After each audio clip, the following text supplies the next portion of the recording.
All right, Kyle, thanks so much for joining me on this episode of the Grow Rogue podcast. My listeners are always eager to hear about leaders that have taken perhaps an unconventional path or a conventional path that has some unique twists and turns.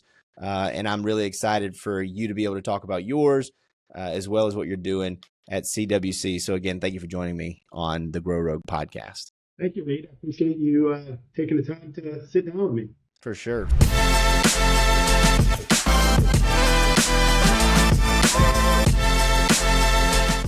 So let's jump right into things. Tell me about, so you're running this thing, but there's a couple of different kind of twists and turns along the way. You and I talked about this in our pre-podcast discussion. Do you mind sharing just your leadership journey? What got you to where you are right now? Yeah. So I grew up just outside of East Lansing, Michigan, and went to school at the University of Toledo. And when I was done with school, wasn't sure exactly what I was going to do. And I'd lost my dad a couple years before that, and he had a friend that was in the import world. He imported from all over the world and had stores and sold through stores and also wholesale. So a friend of mine and I actually used his business model and ended up opening a store in Chicago, Illinois, and moved to Chicago. And so we were in business there about 18 months, and it was very seasonal because we did a lot of outdoor products, wrought iron, pottery, teak furniture, things of that nature. And to make it more of a year-round business, I started exploring different parts of the country to get into, and ended up opening a store in Atlanta, Georgia, on Farr Road. So we had two stores, one in Chicago, one in Atlanta. The ultimate goal was to get into wholesale, and we were using the retail to generate enough funds to finance the other side of the business. We had some success with that, and after probably 5 years, I got out, sold to my partner, and had no idea what I was going to do, and sent my resume out to a number of people. And the first company to call me was an interiors company by the name of Ivan Allen, who's a steel case dealer. They used to be down at 730 Peachtree Street. And I was like, well, there's no way I'm going to sell furniture, but I'd never been on a job interview before in my life. So I went in for the interview experience, and it was really impressed with just the industry as a whole and the company, and ended up starting to sell for Ivan Allen. From there, that was just before 9/11. And a couple weeks after 9/11, I came into the office. I was hired on a team of new business development, young professionals. And I walked into the office one morning, and everybody on my team, including my manager, was gone. They had let them go. So went on and took a job with a manufacturer and was a rep for a manufacturer, and had some success doing that. And I knew ultimately I wanted to get into leadership. I wanted to have, get some managing experience. And I talked to the executives at that company, and they gave me that opportunity. And so that's really where leadership started for me. Was had a small team of 10 for a manufacturer called Global Industries, and ran that team for several years. And down the road, an opportunity came up with a company called Alfred Williams and Company. Alfred Williams and Company is essentially the same thing, the same type of business we are in Atlanta, but they are in North South Carolina and Tennessee. And they had an opportunity to be a market president or run, kind of start up their Nashville division. And I jumped at that, which was probably the biggest risk of my career, which ended up being probably the biggest learning experience and helped me down the path of where I am today. So in 2006, I moved to Nashville, and we kind of restructured that company, and we grew that company, and ended up having, I think we started with 4 employees and ended up probably having 20, 25 employees, and had some success there. Eventually, the company I was working for had acquired a company in Charlotte, and needed some help there. So I moved to Charlotte. I ran that business for about a year, and decided it was time to get back to Atlanta. So yeah, that's kind of the path that I took from Atlanta to Nashville, through Charlotte, and then back to Atlanta. From there, I was a vice president of sales for the same company that I worked for before I left Atlanta, and I had 110 sales reps, and which was really a great experience because the sales reps were all over the country, right? And I learned a lot from those sellers, but really learned a lot. We were calling on dealerships like CWC, right? So I was with dealer principals frequently, and learned a lot about different strategies of different leaders, and what was most important to them, through my travels. After 5 or 6 years there, I started talking to the ownership team at CWC, and one of the leaders was getting ready to retire, and they asked me if I would be interested in taking that position. So that's kind of where I landed. How I landed at CWC almost 11 years ago. I mean, it's crazy. The time just flies by. It's really neat how that works, right? You don't really plan these things, but you kind of look back and you can see almost an inevitability to it. Like, oh, well, obviously that led to that, that led to that. But when you're doing it, you mentioned it being a big risk, right? We don't know what that next piece is. So when you're making those decisions, I'm actually really curious about this. When you're making those decisions, what are you factoring in, right? Because there's the obvious, which is, okay, this is like a career opportunity, right? This is something that could, I could use as, maybe you see it as a stepping stone, or maybe you see it as a way to take a step up in lifestyle, whatever it is. But there's so much more to it than that. So what are you factoring when you are weighing that next move? Well, I mean, I think if you look at, anybody that has had any level of success, I think that they can contribute some of that success to a risk they took at some point in their career, right?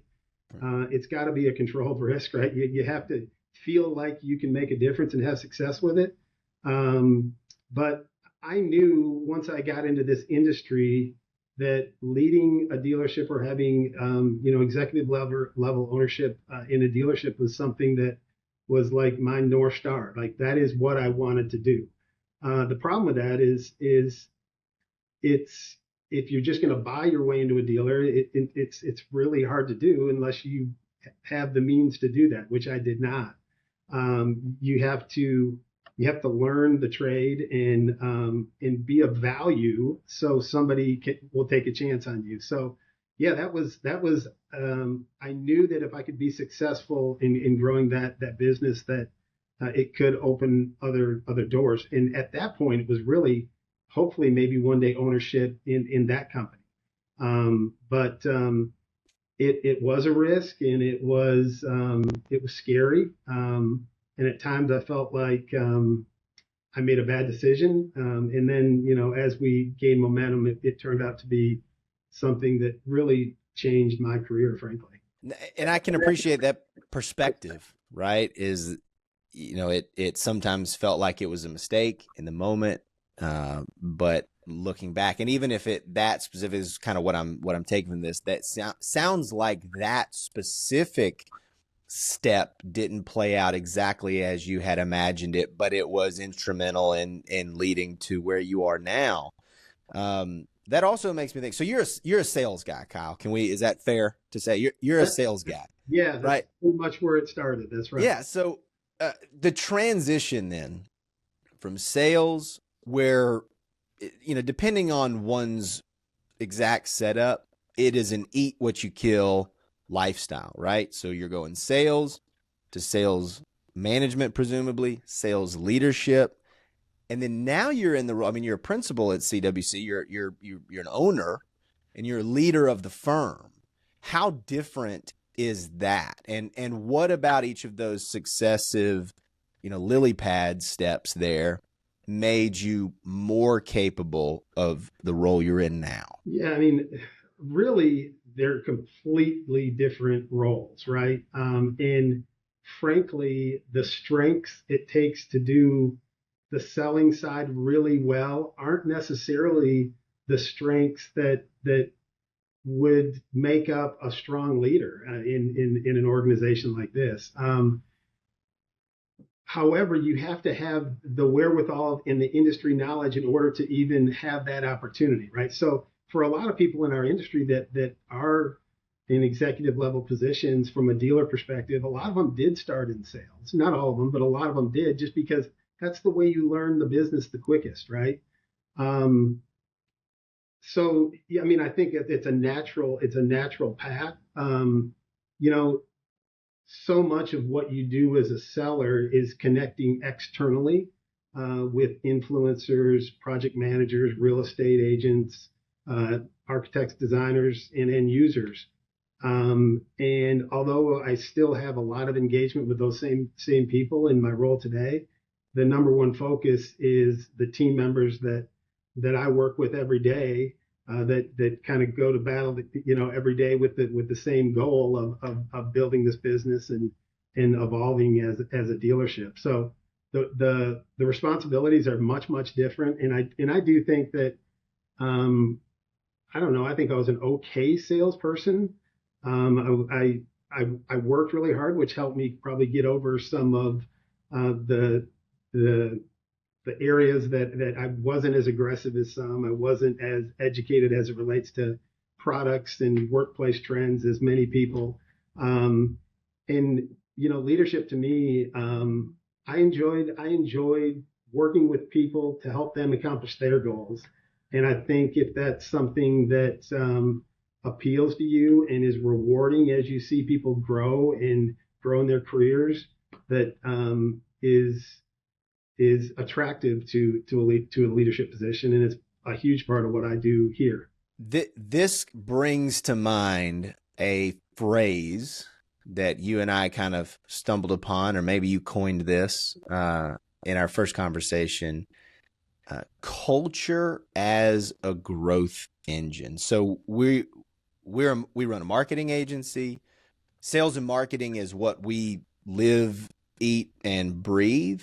But what is a recurring theme on this podcast, and it's why I was so interested to have this conversation with you, is that concept of growing by building the culture of the firm. Has that been an intentional priority that you've had as a leader at CWC, or is that something that you found was instrumental in the growth process? Well, I think, if you think about what the responsibility and what the primary focus of a dealership is, right? People think, well, they sell furniture, right? That's true, but we don't make anything. Like literally, we are a service entity, right?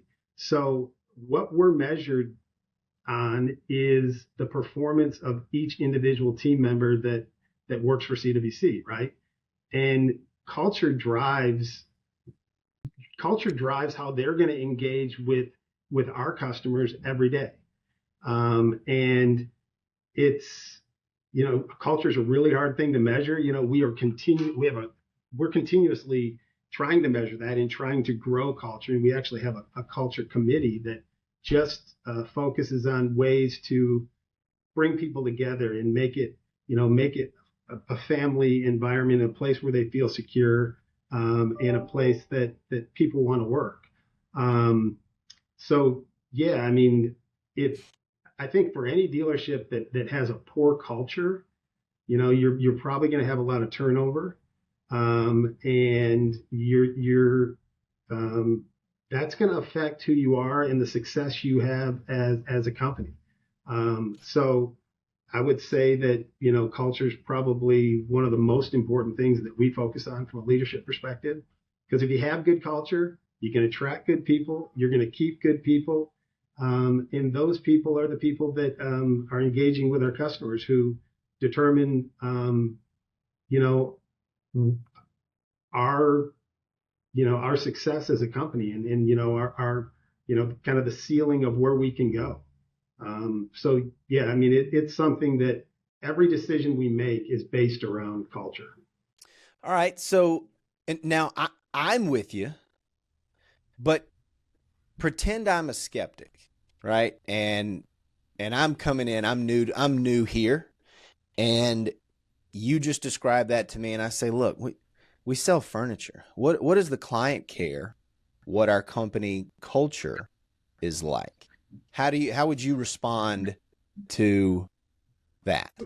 Well, I think a lot of people, when they're in a position where they're making a major purchase to create an environment for their employees that supports their business, I think a lot of people think, well, I need to go find the furniture I want and find a dealer that's capable of installing that furniture, right? It's like a date, right? I always say that, when you partner with a furniture company, it's not a date, it's a marriage, right? Because the life expectancy, or the life term of the products that we sell, is 10, 20 years or more, right? So it's not just about the start of the design and the creation of the space that fits that particular customer. That's just the start of it. From there, there's the initial installation, and then there's the day-to-day engagement that we have with that customer, because there's service things that need to be done throughout the life of the product. There's reconfigurations, there's enhancements and ads, and the first order is just the start of the relationship. And if you think about how many of our teammates, from the initial conceptual design of the project, you have a designer involved, you have a salesperson, a consultant, a sales consultant involved, you have a project manager involved, you have a customer service individual involved, there's accounting involved, and then you have an install lead and installers, and all the way down. There's so many people that touch this customer that along the way, the way that customer feels is almost all about the way that our folks are treating them day in, day out, right? And I think it'd be hard to contest that a company with great culture is going to, and people feel that and genuinely feel that way. How the customer feels on the other side of it is going to reflect that, right? If you're just at work to do a job and get a paycheck, and you really don't care how the customer feels, I think that's a sign of poor culture. Because I genuinely believe that our people care about the outcomes, like not just some of them, all of them, and they care about how that customer feels, because they know that that's going to impact the company long term and determine where we go as an organization. So when you're in the service business, we're not a manufacturer.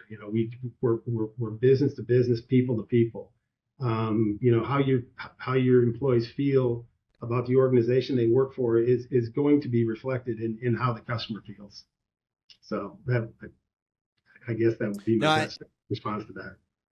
No, I mean, I think that's a great response, and I would agree, right? I think, and I especially like the phrase there, we're people to people, because I've made this, and I'll die on this hill. There's no such thing as B2B or B2C, because people make buying decisions, right? Ultimately, you might be a business that sells to businesses, but there is a person who is making a decision to work with you or to not work with you. And there are people who are going to interact with other people in order to provide and service that client. And so if that experience is great, well, then there's long-term benefit there to be had for both parties. If that experience is so-so, it might as well be terrible, in my opinion, right? Because it's if that's the end of the relationship, then that's the end of the relationship. So I'm with you there, and I'm a big believer that on top of that, a high culture attracts a high culture, right? And that's the type of long-term marriage that you want to be in with clients, right? Where the cultural values are shared not only internally, but also between us and our clients. So I think that's great. My next question in that vein would be, okay, so how do you ensure that, number one, the culture is understood, right? The expectations are understood internally and encouraged slash reinforced internally. Yeah, I mean, I think it's important for everybody to know, our corporate expectation as it relates to, what good looks like, right? And I think that's pretty easy to get across. But I think people need to know, okay, hey, what is important to the organization, and what are we working towards to accomplish, right? And that's really, customer satisfaction, day in, day out, and exceeding customers' expectations. And once everybody understands that, I think we all work towards it. But we're in a small industry. When you think about, commercial interiors in Atlanta, Georgia, or the state of Georgia, um, everybody has a perception of each dealer that's in the market, right? And that perception, if it's good, it's gonna lead you. Good people want to come work for good companies, right? And attraction of talent in our industry is one of the most important things, right? And people talk. Like if somebody's interviewing to come work at CWC or another dealer, and they have an opportunity at both sides, they're going to know somebody inside each of those dealers, and they're going to say, "Hey, how is it? How are the people?" And if the answer is, "Man, the people I work with are awesome. They've become some of my best friends. They support me when I need help at work, but they're also there for me personally when that need arises, and I enjoy the team I work with." That's a really good reference for somebody that probably is going to end up working for that particular company that individual they talk to.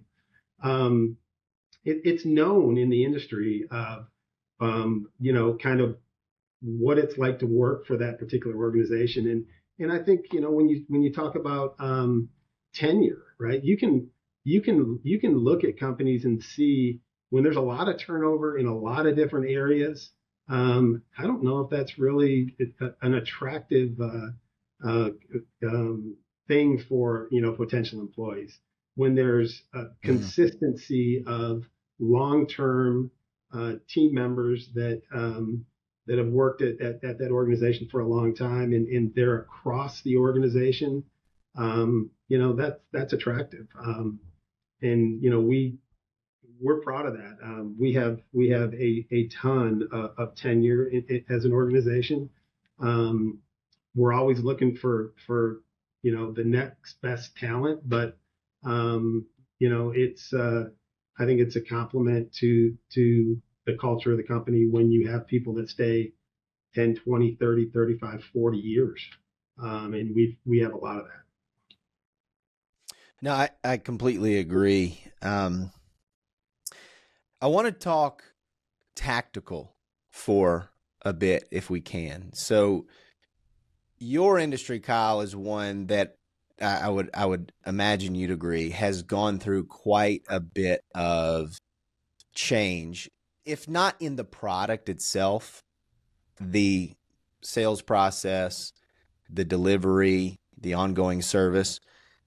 Certainly in the last 5 or 6 years with all of the remote work and the hybrid work, and just especially over the last 10, 15, 20 years, and how our relationship with, the office, for example, has changed.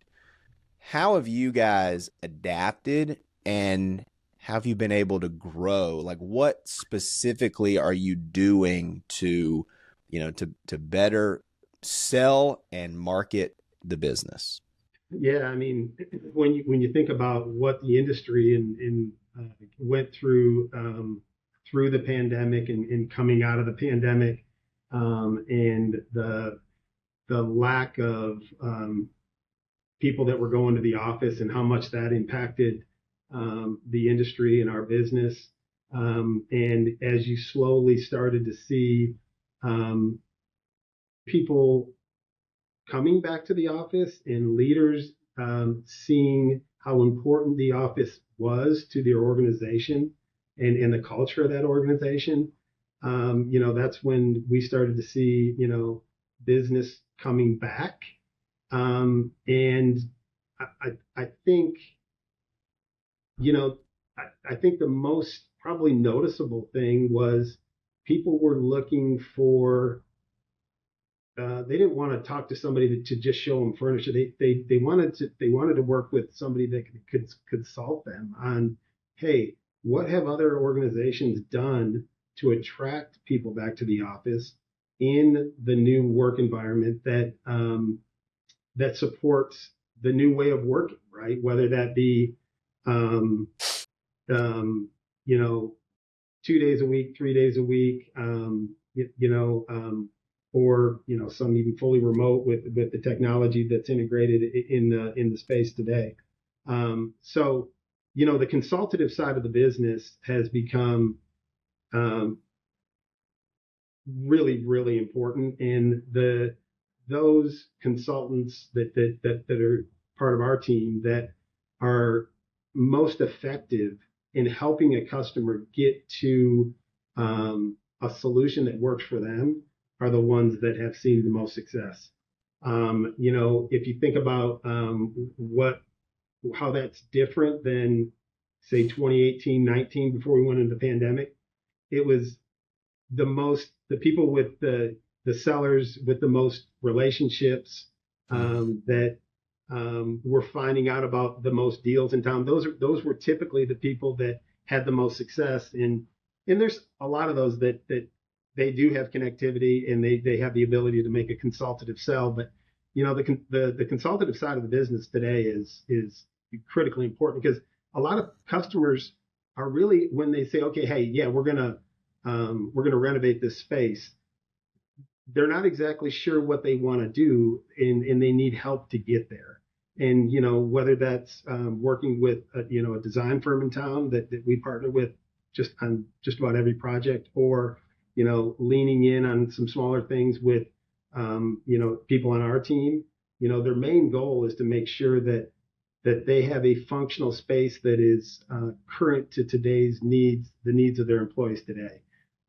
So I would say that's probably the biggest shift we've seen. I can tell you that there was more change in a 5-year period of time in our industry than there probably had been in the last 20 before that. There was a ton of change. I actually think it was a good thing for the industry long term. It was painful to go through, frankly, but Right. Yeah. there was a lot of change. Well, and Kyle, if I had a nickel for every person that has described a version of that, from the last 5 years, right? And a lot of them rhyming with what you're saying, right? Where these were changes they knew were coming.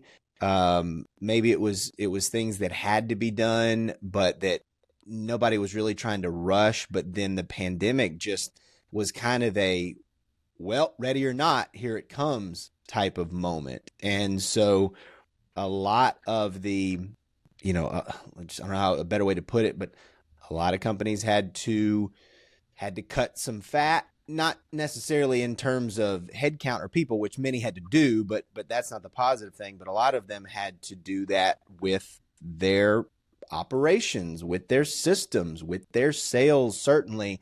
And then they had to really innovate when it came to their marketing and how they were telling stories and how they were nurturing their clients and prospects in ways that they just couldn't do before, or that they hadn't adapted to at least yet. So it's a familiar story, but it's always interesting to hear it in each specific industry and each specific use case.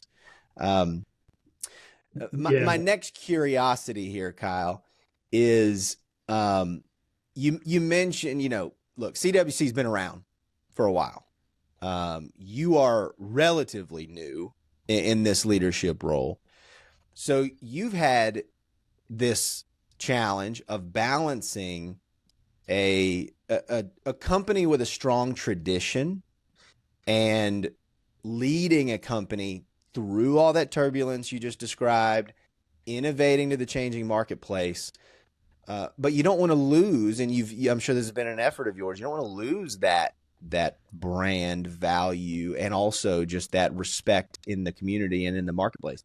How the heck do you do both of those things? Well, I think, our heritage is really important, and it's been around a long time. 96 years, right? It's a long time, but I think more important than that is, what's in front. You can't rely on,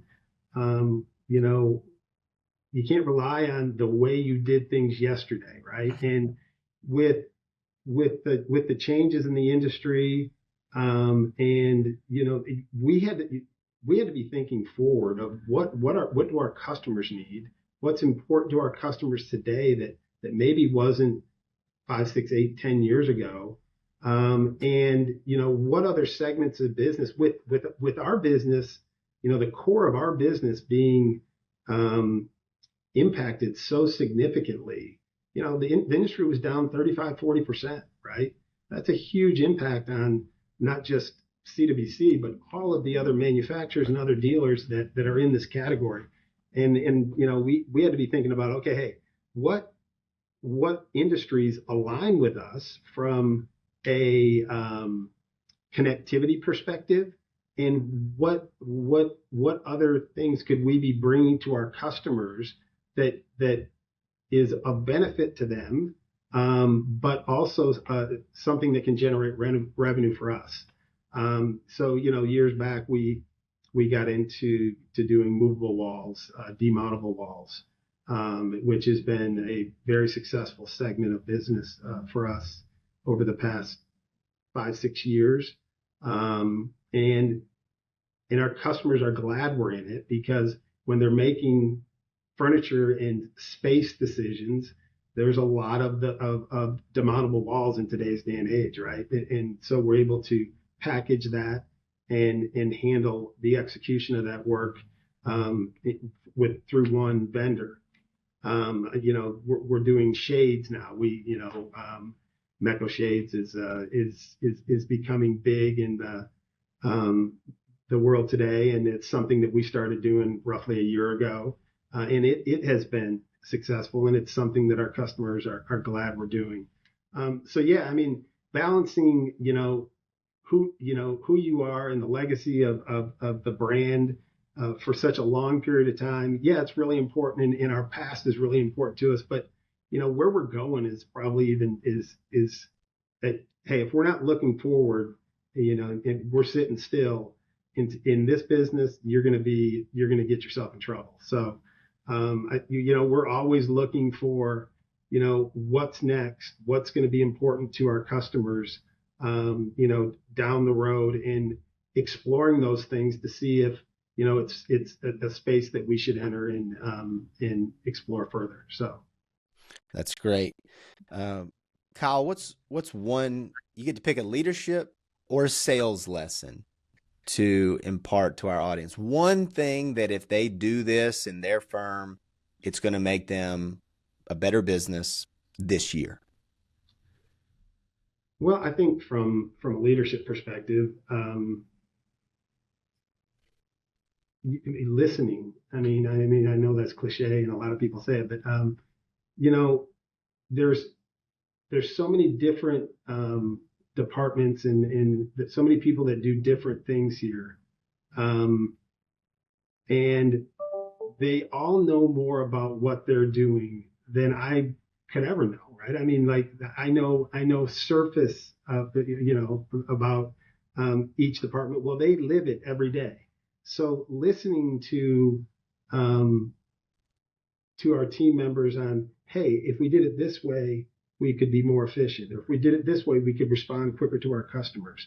Um, Listening before decisions are made, I think is critically important, and having that trust with employees that they can come share with leadership, um, ideas and challenges and ways to improve as an organization. Um, if they're not comfortable coming to leadership or at least sharing at some level, it's going to be really hard for that organization to improve their service level and efficiencies. So I think that's really important. I think that the one thing to me about this industry is, you always have to be recruiting talent. Always. I don't care if you're in a tough economy where the balance sheet doesn't look exactly the way you want it to look. Um, every networking event I go to, everything I do, I'm looking for somebody that fits and has that energy to be the next generation of whether it be a seller or another team member.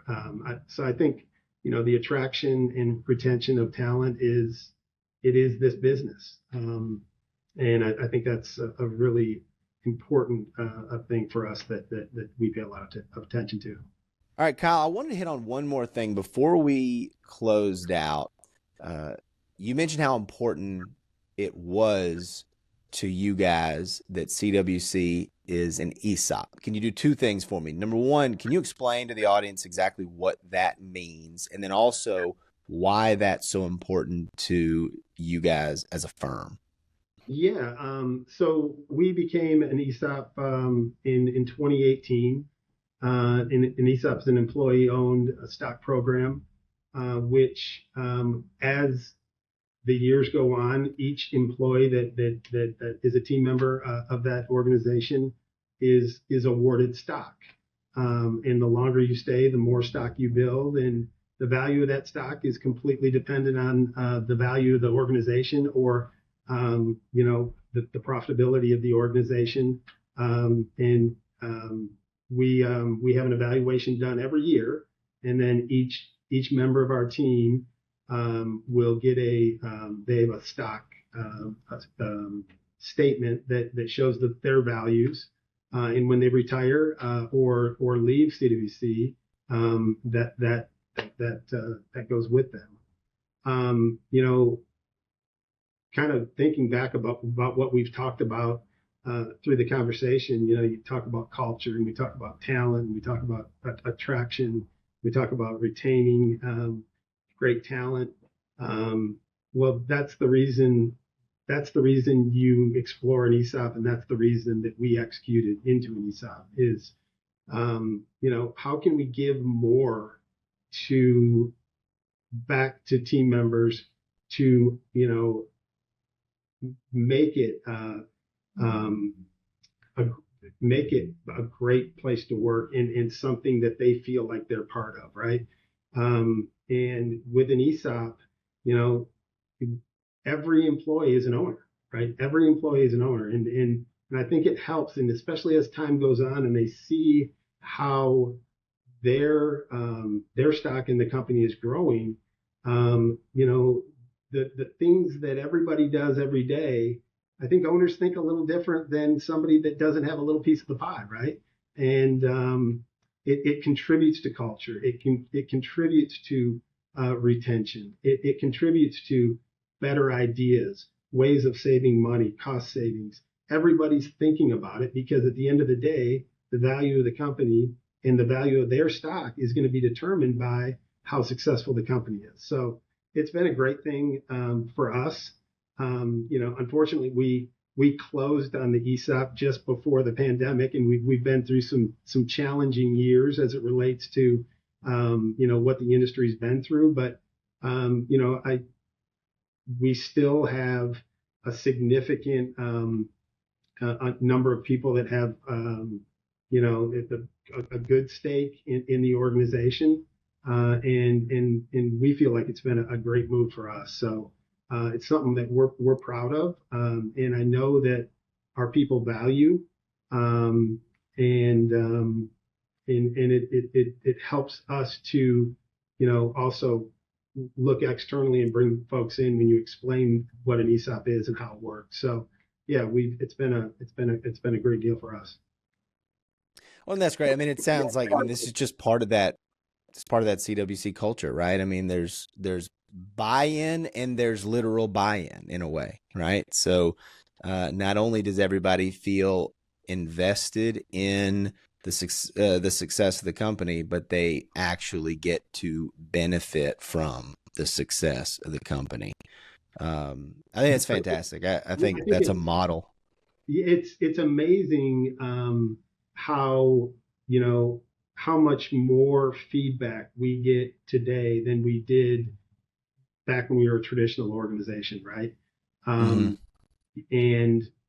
that feedback is helpful because there are so many things that go on in a business every day that you try to know all that goes on, right? But you're not going to know everything when you got 100 and some people out doing, and people are doing it in different areas and different places, and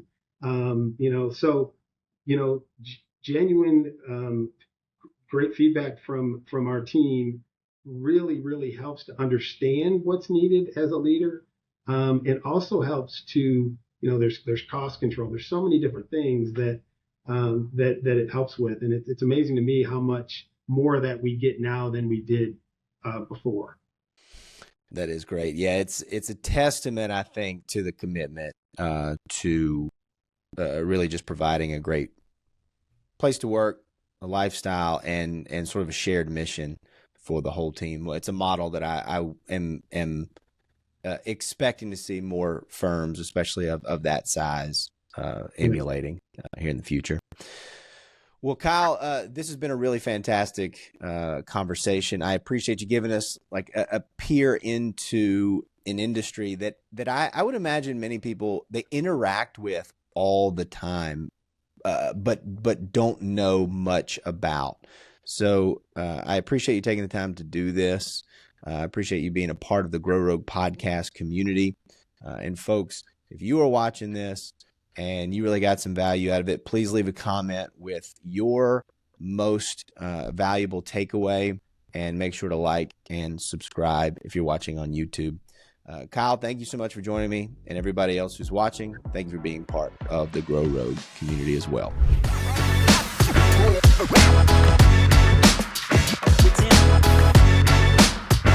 With